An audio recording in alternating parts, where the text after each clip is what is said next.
우리가 보통 오메가6가 나쁘다, 오메가3가 좋다 이렇게 알고 계신 분들이 많아요. 근데 그렇지 않아요. 그러니까 오메가6랑 3는 우리가 다 필요하고 다만 비율이 중요한 거예요. 그 가공된 음식이라면 탄수화물 단순당 함량 얼마나 되어 있는지 좀 보시고 단백질이랑 식이섬유 있는 거 좀 챙겨보시면 좋겠고.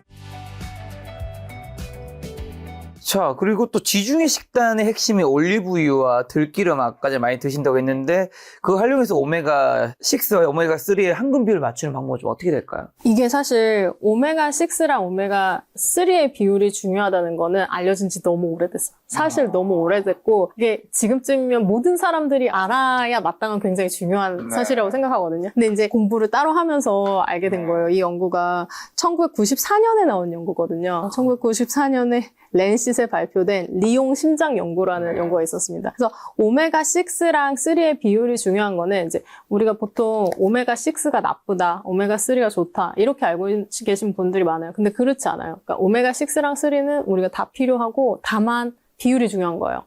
오메가6는 염증 물질의 재료가 되고 오메가3는 항염 물질의 재료가 돼요. 그래서 이게 밸런스가 딱 맞아야지 우리가 어떨 때는 염증이 필요하기도 하고 어떨 때는 항염 과정이 필요하기도 하단 말이에요. 그러니까 몸이 자유자재로 이걸 만들 수 있게 두 개 다 있어야 돼요. 근데 한쪽만 많을 때 문제가 되거든요. 그래서 오메가6가 많으면 염증이 일어나는 환경이 되고 염증이 잘 일어나는 환경에서는 이제 동맥경화도 잘 생길 수밖에 없는 환경이 되겠죠. 그래서 오메가3가 심혈관 질환, 동맥경화 질환에서는 중요해지는 거예요. 1994년 연구에서 어떤 세팅으로 임상 시험을 했냐면 오메가6랑 오메가3의 비율을 4대1 미만으로 맞췄어요. 그렇게 해서 이제 연구를 했더니 심근경색 환자의 사망률을 70%나 감소시켰다. 이렇게 하는 거예요. 이 연구가 참 신기해가지고 이걸 어떻게 맞췄을까? 기름의 양을 어떻게 만졌을까? 궁금해서 읽어봤더니 이게 아주 간단하더라고요. 기름을 바꾼 거예요. 그 당시에 옥수수유 이런 걸 쓰고 있었던 사람들한테 카놀라유나 올리브유로 이제 식용유를 바꾸게 해서 이거를 4대1로 아주 손쉽게 바꿨던 거죠. 이게 왜 중요하냐면 제가 이제 이 책에서 굉장히 자랑스럽게 생각하는 파트이기도 하거든요. 그래서 이거 궁금해가지고 이제 방정식으로 한번 풀어봤어요. 우리가 보통 쓰는 식용유가 오메가6 비율이 굉장히 많아요. 50% 이상인 것들이 많거든요. 근데 우리가 자주 먹는 식용유에 오메가6가 많으면 무슨 문제가 생기냐면 오메가3도 비례해서 같이 먹어야 이게 비율이 적당한 비율로, 건강한 비율로 유지가 되겠죠. 근데 실제로 오메가3의 근원식품 잘 안 먹어요. 오메가3의 근원식품은 생선, 해산물, 그리고 씨앗류, 견과류잖아요. 건강한 음식? 사실 기회가 잘 안 돼서 챙겨 먹지 않으면 의식적으로 챙겨 먹는 사람들 아니고서야 이걸 잘 챙겨 먹게 되지 않는단 말이에요. 근데 이제 식용유로 이렇게 바깥에서 외식하시면서 오메가6가 많이 든 음식을 드시게 되시면 오메가6의 비율이 확 높아지고 그럼 염증이 잘 생길 수밖에 없는 생화학적인 환경이 되는 거예요. 내 몸이. 그래서 문제입니다. 그래서 올리브유 좋다는 얘기가 너무 많잖아요. 많죠. 근데 사실 사람들이 올리브유 좋다는 얘기는 아는데 왜 좋은지는 잘 모르세요. 혹시 아세요? 올리브유 왜 좋은지? 잘 모르시죠? 이게 그 비율에 핵심이 있어요. 그러니까 올리브유는 오메가6의 비율이 10%밖에 안 됩니다. 예를 들면 이제 다른 식용유 같은 거 포도씨유도 되게 건강하다고 우리가 알고 있잖아요. 근데 포도씨유는 오메가6의 비율이 한 70% 됩니다. 10%와 70%. 엄청난 차이죠. 예. 그러면 이거를, 각각을 이제 식용유로 쓴다고 가정했을 때, 오메가3 근원식품을 얼마나 먹어야 내가 오메가6와 3의 비율을 4대1로 맞출 수 있을 것인가. 이거를 이제 방정식으로 계산을 해봤어요. 그랬더니. 방정식 여기 나오고 있는데 지금 자막 뜨고 있을 건데 여러분 아마 무슨 말인지 잘 못 알아들으실 겁니다. 굉장히 어렵습니다. 아무튼 이제 들기름에 오메가3가 많으니까, 들기름을 이제 오메가3 근원식품으로 봤을 때 포도씨유를 쓰면은 이제 들기름을 5배를 먹어야 돼요. 올리브유 썼을 때 비교해서. 그래서 이제 그만큼 많은 양을 먹어야 건강한 오메가6랑 3의 비율을 맞출 수 있다. 이런 걸 이제 계산으로 해보는 거죠. 올리브유랑 들기름 위주로 먹으면 되는 건가요? 저는 그렇게 먹는데요. 사실 올리브유 안 좋아하시는 분들도 많잖아요. 그러면 올리브유랑 지방산 비율이 비슷한 식용유를 쓰시면 되세요. 표에다가 이제 주로 많이 쓰는 식용유의 비율을 또 정리를 해놨거든요. 그래서 그거를 참고하시면서 표가 있는데 이 표를 보셔서 식용유를 골라주시면 좋을 것 같아요. 뭐가 좋아지는 거죠? 많은 분들이 이제 이거를 챙기게 되면 오메가6랑 3의 비율을 맞추기가 훨씬 쉬워져요. 오메가3 급원식품을 조금만 먹어도 오메가6 대 3의 비율을 건강한 비율로 맞출 수 있고 그러면 염증과 항염 반응의 균형을 잘 맞추실 수 있어요. 그래서 올리브유가 건강합니다. 그게 올리브유가 건강한 첫 번째 이유고 이제 그 외에 한 2가지 이유가 더 있습니다. 그 외에 2가지는 여러분 생략하도록 하겠습니다. 그 2가지 했다가 오늘 방송이 끝날 것 같아서. 엑스트라 버진 올리브유를 발연점이 높은 튀김 요리에 사용해도 안전하다는 주장은 근거가 있는 건가요? 이거 잘 몰라가지고 처음에 네. 이제 이게 굉장히 많이 논란이 됐잖아요. 네. 어떤 전문가들은 괜찮다고 하고 어떤 전문가들은 안 된다고 하니까. 네. 그래서 논문 찾아보니까 이게 이제 어떤 리뷰 아티클에서 올리브유로 튀겨도 된다라고 하더라고요. 그 이유가 굉장히 합리적인데 이제 발연점이 높은 거가 중요한 게 고온에서 빨리 튀겨야 튀길 바삭바삭하게 되잖아요. 그렇죠. 근데 올리브유가 발연점이 낮은 건 사실이에요. 네. 그래서 그런 요리에 비해서는 튀김이 바삭바삭하게 안 될 가능성도 있어요. 그건 물론이고. 근데 이제 엑스트라 버진 올리브유가 건강한 건 모든 음식은 열을 가하면 산화가 일어나요. 그래서 건강에 안 좋은 음식 물질들이 만들어질 수 있잖아요. 근데 엑스트라 버진 올리브유에 들어있는 폴리페놀이 이제 나쁜 반응이 막 일어날 때 그걸 가서 중화를 해준다는 거예요. 이를테면 얘가 살신성인 하는 거죠. 자기 한몸 불태워서 우리를 네. 위해서 이제 좋은 건강한 튀김 요리를 만들어주는데 도움이 되는 거죠. 실제로 연구도 찾아보니까 앵글로색슨 국가에서는 튀긴 음식을 자주 섭취하면 심혈관 질환, 전립선 암염, 그리고 전체 사망률이 높아졌는데 이제 지중해 연안 국가에서는 튀긴 음식 섭취와 그러한 연관성이 확인이 되지 않았다고 하고 또 이제 직접적으로는 지중해 연안 국가에서 튀긴 음식을 많이 먹었던 사람일수록 60세 이상에서 노화로 인한 기능 저하가 적었다는 연구도 있었어요. 근데 이제 이 연구를 보면서 신기해가지고 AI에게 물어봤어요. AI에게 지중해 연안 국가에서 엑스트라 버진 오일로 튀김을 하냐 그랬더니 실제로 그런다고 하더라고요. 제가 지중해 연안 국가에 아는 사람은 없어서 실제로 엑스트라 버진 올리브유로 튀기는지 잘 모르겠는데 AI는 그렇게 얘기를 하더라고요. 그래서 거기는 엑스트라 버진 올리브유가 상대적으로 우리보다 쌀 테니까 튀김도 해먹고 참 부럽다라는 생각을 했었고 근데 사실 엑스트라 버진 올리브유로 튀기지 못한 이유는 너무 비싸기 때문이에요. 이 비싼 기름을 가지고 튀긴 다음에 나머지 버려야 되잖아요. 폴리페놀 아깝잖아요. 그래서 이제 가장 가성비 좋은 섭취 방법이 이거를 튀김이나 이런 거 하지 말고 드레싱이나 이런 거 해가지고 생으로 폴리페놀 있는 그대로 몸으로 흡수시키게 하는 것이 가장 가성비 영양 효과가 좋은 섭취 방법이라서 튀기지 말라고 하는 거지 이제 정말 튀기면 안 돼서 그런 건 아닌 것 같아요. 그래서 다만 발연점이 낮기 때문에 너무 고온으로 튀기는 거는 피하실 수밖에 없어요. 사람들이 꼭 많이 먹었으면 하는 음식은 뭔가요? 저는 사실 낫또. 요즘에 낫또. 제 환자분들한테 낫또 드시라는 얘기 진짜 많이 드리고 있어요. 근데 보통 이제 이런 얘기 들으면 한 2분 중에 1명은 저 낫또 못 먹어요. 끈끈해서 못 먹어요. 불편해하는 분들이 이런 분들 있죠. 많아요. 근데 이제 제가 낫또 섭취를 권유드리는 이유는 얘가 이제 일거양득이라는 말이 있잖아요. 얘는 일거사득이에요. 낫또를 먹게 되면. 그래서 첫 번째는 이게 끈끈한 실. 낫또의 실 있잖아요. 이게 PGA, 폴리감마 글루탐산이라는 성분이거든요. 요것만 해가지고 영양제로 만들어서 팔기도 하거든요. 그래서 이 영양제도 한참 면역력 이렇게 떴을 때 엄청 유행했었어요. 폴리감마 글루탐산. 그래서 하얀 실은 면역력 증강제다. 그리고 두 번째, 이게 이제 세균이 들어가서 발효를 했잖아요. 발효해서 비타민 K가 많아요. 세균이 만들어준 비타민 K가 많아요. 근데 비타민 K 결핍이 생각보다 많아요. 특히 골다공증이 있으신 분들. 칼슘 대사에서 비타민 K가 혈액에서 흡수된 칼슘을 뼈에다가 쌓아주는 역할을 해요. 그래서 비타민 K가 부족하면 골다공증이 생기기가 쉽거든요. 골다공증 환자에서 실제로 비타민 K 결핍 있는 분들이 되게 많으세요. 근데 낫또가 비타민 K 함량이 가장 높은 식재료예요. 이게 두 번째고, 세 번째 이유는 낫또는 콩으로 만들잖아요. 그러면 이제 식물성 단백질, 동물성 단백질 거의 1:1 비율로 섭취하는 게 가장 좋거든요. 그래서 식물성 단백질을 섭취할 수 있는 방법이기도 해요. 또 마지막은 식이섬유입니다. 아까 말씀드렸는데 TMAO를 만드는 게 바로 장내미생물이었잖아요.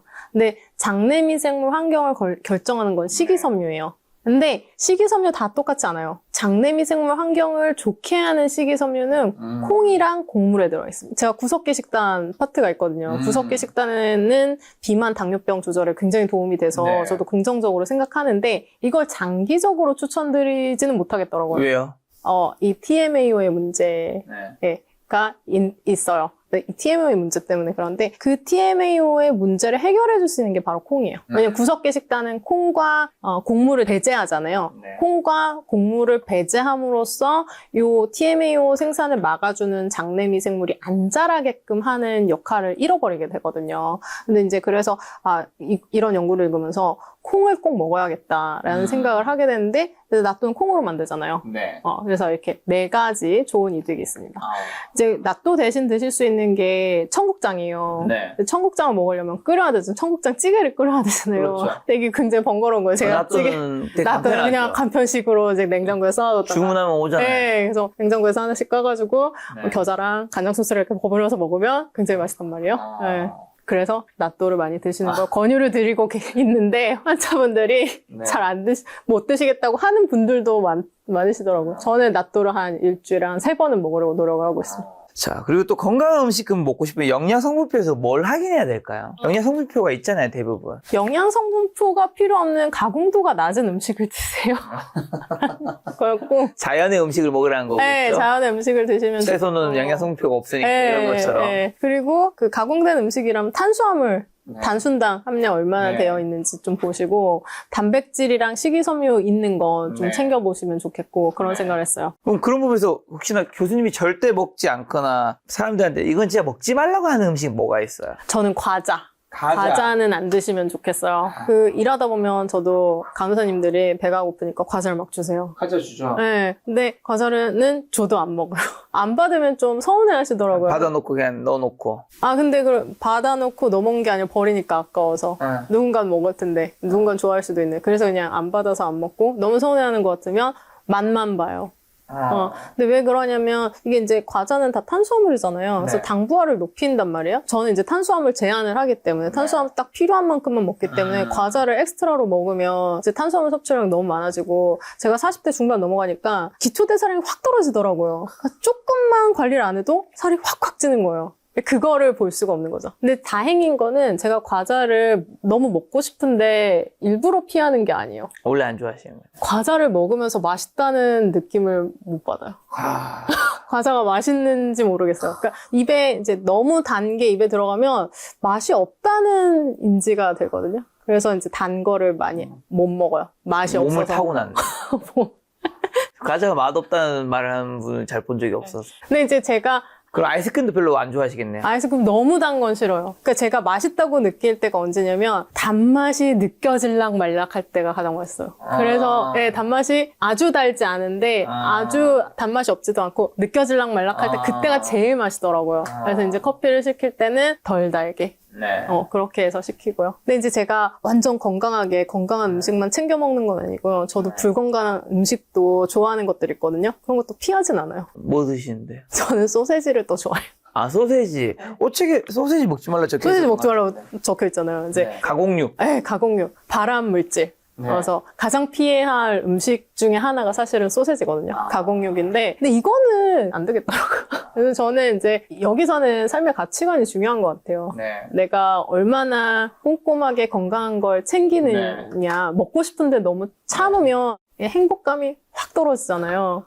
그래서 이제 그렇게는 하지 않고 그 대신 가공육을 너무 자주 먹진 않아요. 어차피 가이드라인 자체가 일주일에 뭐 한 번 미만 이렇게 나오잖아요. 그래서 일주일에 한 번도 안 먹을 때가 있고 근데 가끔씩 먹고 싶은 날 땡기는 날은 굳이 참진 않아요. 그럼 암을 부르는 최악의 음식은 가공육인가요? 네, 가공육입니다. 네. 암 예방을 위해서는 음식 중에서는 가공육을 피하시면 가장 좋고 그 다음에는 고기를 구워 먹는 거, 특히 붉은 육류. 구워 먹는 건 대부분 붉은 고기를 구워 먹지 않나요? 그렇죠. 붉은 육류를 구워 먹는 게 제일 나쁘죠. 왜냐하면 붉은 육류 자체가 철분이 들어가서 철분이 이제 암 위험성을 높일 수가 있거든요. 철분이 염증을 일으킬 수가 있어요. 몸에 너무 많으면. 그래서 암 위험성을 높이는 연구가 굉장히 많거든요. 붉은 육류가 암 위험성을 높인다. 그래서 반대로 암 예방에 효과적인 음식이나 생각했을 거 아니에요? 결국 과일 채소인가요? 네. 과일 채소, 운동하고, 네. 담배 안 피고, 술 안 피우고, 술 안 마시고 담배 안 피우고, 이런 게 중요하죠. 그리고 만약 또 하나 이제 공유해드리고 싶은 거는 과일 섭취가 암 예방에 도움이 된다는 연구가 있었어요. 근데 이 연구가 이제 제가 이 책을 통해서 설명해드린 게 영양학적 연구가 U자 곡선을 그리는 게 되게 많아요. 그러니까 어떤 영양소에 대해서 영양소가 가장 건강하냐. 그러면 어느 정도 먹었을 때 가장 건강해서 사망률이 가장 낮아졌다가 어느 이상 더 먹으면 다시 사망률이 높아지는 네. 이런 방식으로 영양소가 얼마나 들어갔을 때 건강한지 이렇게 분석하는 연구들이 영양학에는 굉장히 많거든요. 근데 과일에 대해서도 그런 연구가 있었던 거예요. 근데 과일이랑 암 사망률을 봤던 연구가 암 사망률이 최저가 되는 과일의 하루 섭취량이 2개인 거예요. 1개라는 거는 이제 주먹 크기 과일 하나, 그리고 베리류 같은 경우에는 반컵. 반공기 정도 분량이에요. 그래서 주먹만한 과일을 하루에 2개 정도 먹는 건 암 질환 개선? 네, 이런 거에도 또 도움이 될 수 있겠다. 당연히 뭐 착즙보다는 생으로 먹는 거를 추천하시겠죠. 주스로 하면은 그런 결과 안 나와요. 과일을 통째로 먹어야 돼요. 갈아서 드시면 안 돼요. 갈아서 먹는 게 다른 음료보다는 좋은 거죠? 그럴 수 있다고 볼 수도 있는데 다른 뭐 이제 콜라 이런 사이다 탄산음료보다 뭐 커피보다 커피는 되게 건강 음식으로 분류가 되죠. 왜냐면 폴리페놀이 많으니까. 커피가 안 좋은 거 역류성 식도염을 일으킬 수 있어서 그런데 커피 자체는 되게 건강한 음식이에요. 아메리카노까지겠죠. 뭐 네, 너무 달아지면, 라떼라든가 뭐. 그렇죠. 설탕 시럽이 많이 들어간 그런 음식은 안 좋겠죠. 그 연구에서 과일 주스로도 같은 분석을 해봤어요. 그러니까 과일 주스는 안 나오는 거예요. 그래서 연구자들이 뭐라고 토론을 했냐면 이게 이제 주스가 들어가면 혈당이 확 올라가잖아요. 혈당이 갑자기 올라가는 게 음식의 어떤 건강 효과를 상쇄시킨다. 예를 들면 뭐 사과라든가 키위가 있으면 완전 100% 착즙이어도 그러니까 100% 즙이 안 좋은 거예요. 즙을 먹으면 소화관에 들어가면 이게 단순당 성분이 그냥 이렇게 액상으로 돼 있잖아요. 쫙 흡수가 될 수 있죠. 만약에 과일을 통째로 씹어 먹으면 씹은 게 위에 머물잖아요. 머물러 있다가 조금씩 소장으로 내려가면서 소장에서 조금씩 당분을 섭취할 텐데 그게 아닌 거죠. 그럼 우리가 뭐 이제 건강 주스라면서 뭐 사과 그다음에 뭐 여러 개 섞어가지고 아니면 뭐 ABC 주스 뭐 이런 거 있는데 좋아 보이지만 안 좋을 수 있다. 네, 알고 보면은 주스를 해서 먹는 거는 안 먹는 거보다는 좋을 수도 있는데 네. 음식 자체를 먹는 거에 비해서는 좀 이제 영양 효과가 떨어진다. 이렇게 볼 수 있습니다.